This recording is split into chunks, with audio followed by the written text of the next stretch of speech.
नमस्कार दोस्तों। जिस मीडिया को प्रशांत किशोर पानी पी पी कर और भाषा की मर्यादा को ताज ताज कर कर खरी खोटी सुनाया करते थे, अपनी करारी हार के बाद उसी मीडिया को वो शुक्रिया अदा करते करते थक नहीं रहे। चुनाव हारने पर राजनीति से इस्तीफा दे देंगे, नीतीश कुमार को अगर 25 सीटों से ज़्यादा आई तो राजनीति से इस्तीफा दे देंगे।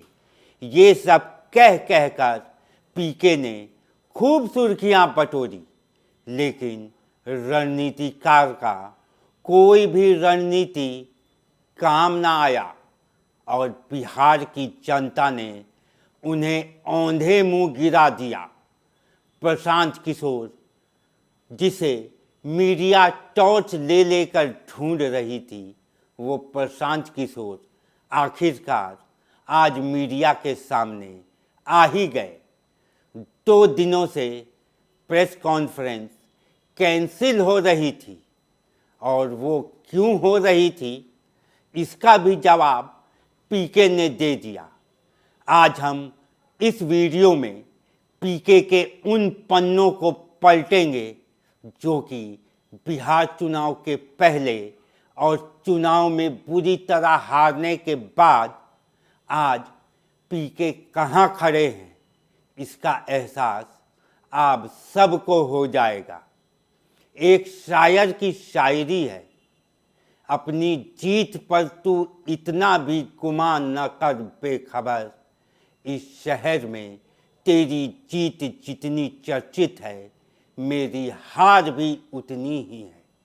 आज इन लाइन को प्रशांत किशोर बड़ी मजबूरी में नहीं बल्कि कड़वे सच के साथ बोल रहे हैं, क्योंकि जिस बिहार ने पीके के हर वीडियो को लाखों करोड़ों व्यूज़ दिए, जिस बिहार में हर चैनल पर सिर्फ पीके दिखते थे, जिस बिहार के बाहर रहने वाले बिहारी सिर्फ पीके की बात करते थे, उसी बिहार ने उन्हें एक भी सीट नहीं दी और सिर्फ 3% वोट। और वो यही बिहार है जहां पहली बार कोई नेता जात पात नहीं, नौकरी, पढ़ाई, पलायन, इंडस्ट्रीज, रोजगार पर वोट मांग रहा था। लेकिन ये बिहार है साहब। महारानी वेब सीरीज़ का एक डायलॉग याद कीजिए, जब भी किसी को लगता है कि वो बिहार को समझ गया है, तब तब बिहार उसे झटका देता है। बिहार बात कुछ करता है और वोट अपने हिसाब से करता है, और इस बार झटका मिला है भारत के सबसे समझदार राजनीतिक रणनीतिकार प्रशांत किशोर को।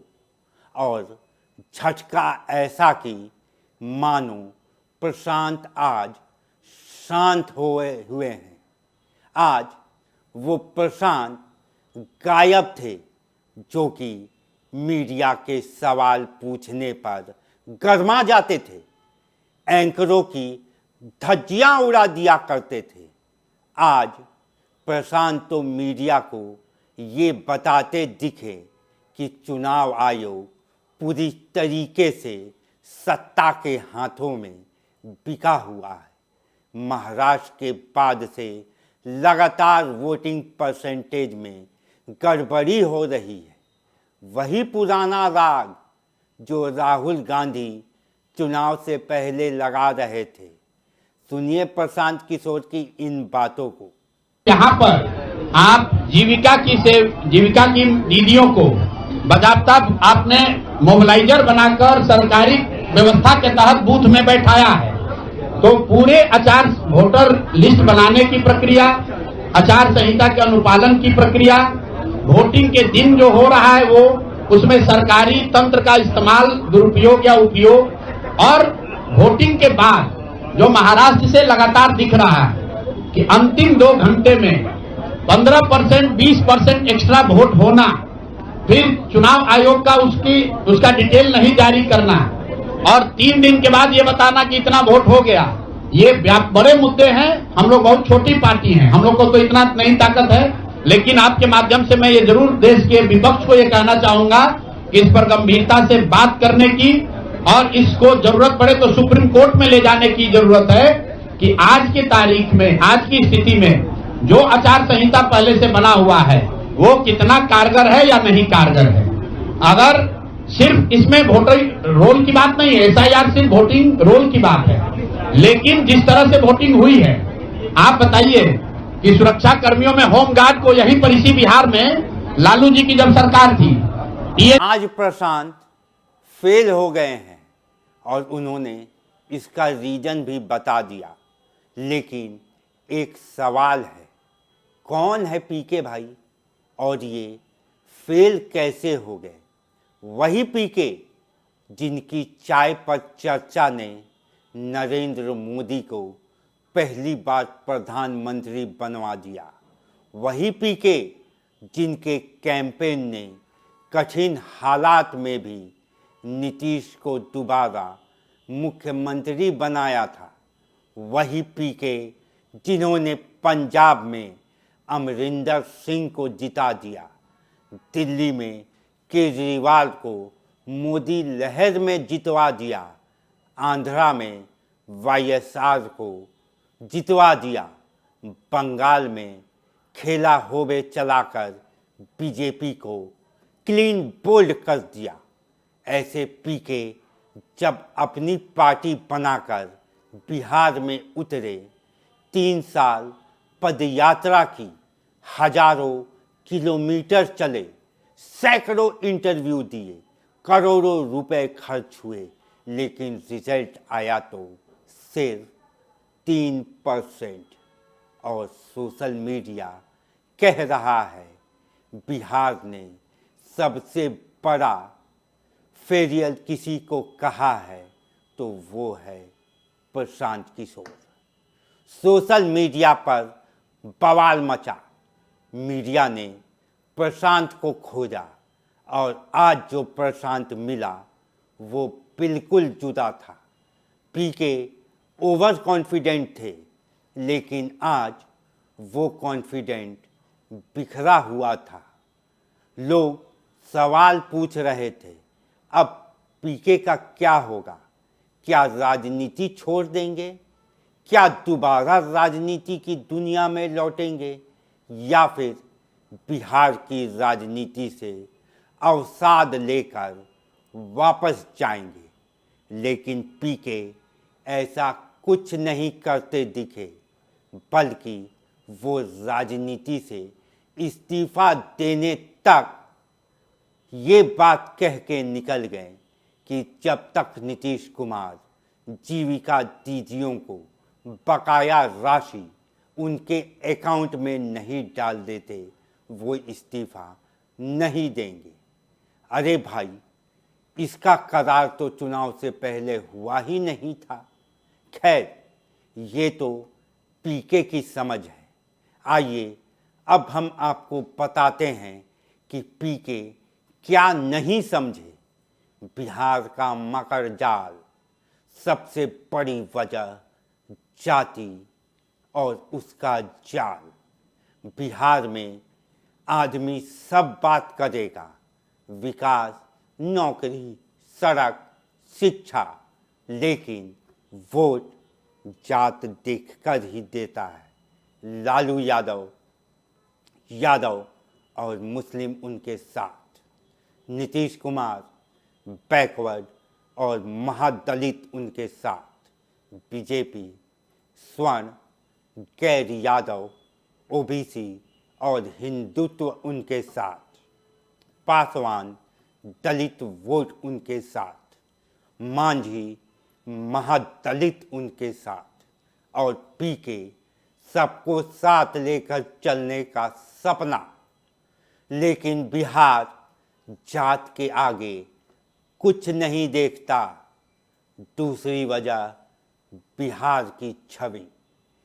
पीके बिहार के हैं पर बिहारी नहीं लगते। बिहार भावनात्मक राज्य है। लोग तलाशते हैं अपना आदमी।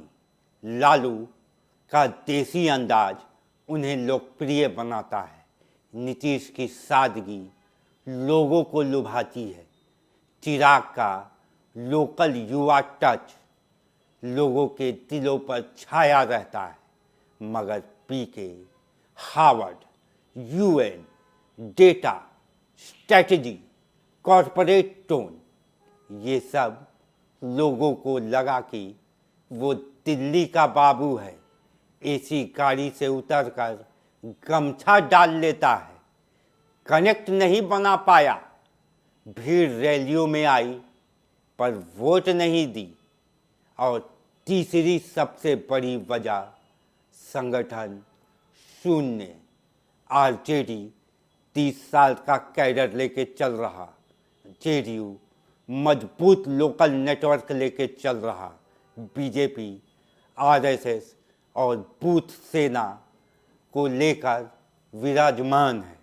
वहीं जन स्वराज नई पार्टी, नई चेहरे और कोई जमीनी ढांचा है ही नहीं। बिहार में राजनीति सिर्फ रणनीति नहीं हो सकती।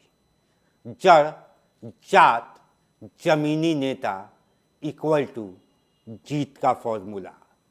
पीके ने अपने प्रेस कॉन्फ्रेंस में बताया कि एनडीए क्यों जीती।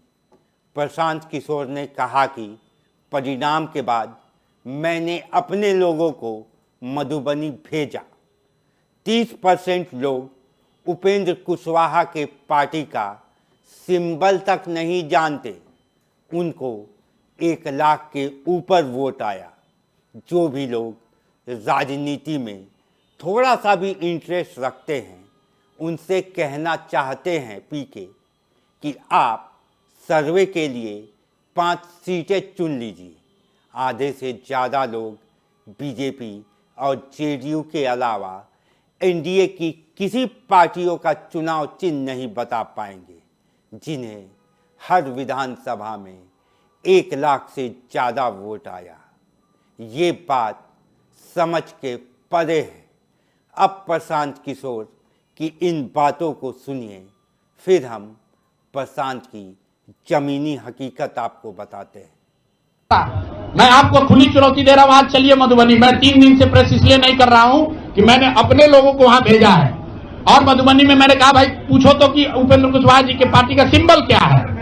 30% लोग को सिंबल नहीं मालूम है कि सिंबल क्या है, और उनको 1 लाख से ज्यादा वहां वोट आया है। मुझे उपेंद्र कुशवाहा जी से कोई लड़ाई नहीं है, उनको उनके पार्टी के प्रत्याशी से कोई मुझे लेना देना नहीं है। मेरा सिर्फ ये कहना है कि ऐसी कौन सी विधा है कि हम लोग 3-3 साल एक विधानसभा में घूम रहे हैं, लोगों को ये नहीं मालूम है कि जन स्वराज का चुनाव चिन्ह क्या है।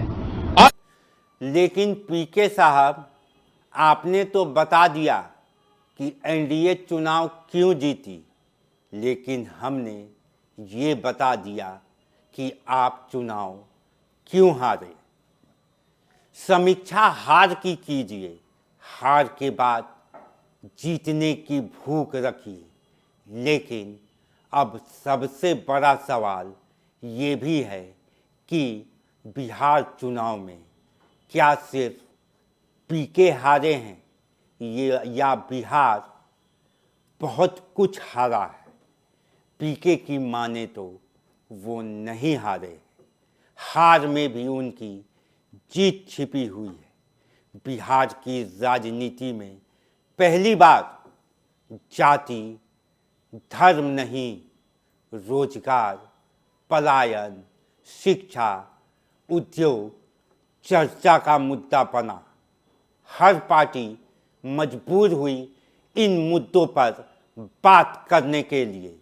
ये पीके की जीत थी। युवाओं में जागृति आई। आज भले पीके को वोट ना मिला, लेकिन आने वाले वर्षों में यही मुद्दे उभरेंगे। जन स्वराज की लड़ाई एक चुनाव की नहीं, ये लंबी लड़ाई है। पहला चुनाव हारो, दूसरा चुनाव हरवाओ, तीसरा लड़ो और चौथा जीत जाओ। ये काशीराम का फॉर्मूला था और पीके अब उसी रास्ते पर चल चुके हैं। आज के प्रेस कॉन्फ्रेंस के बाद हम ये कह सकते हैं कि पीके हारे हैं, खत्म नहीं हुए हैं। अब समय इसका जवाब देगा कि बिहार में विपक्ष और पीके सत्ता के लोगों के नाक में कितना दम कर पाता है। अभी के लिए बस इतना ही। जय हिंद, जय बिहार, जोहार झारखंड।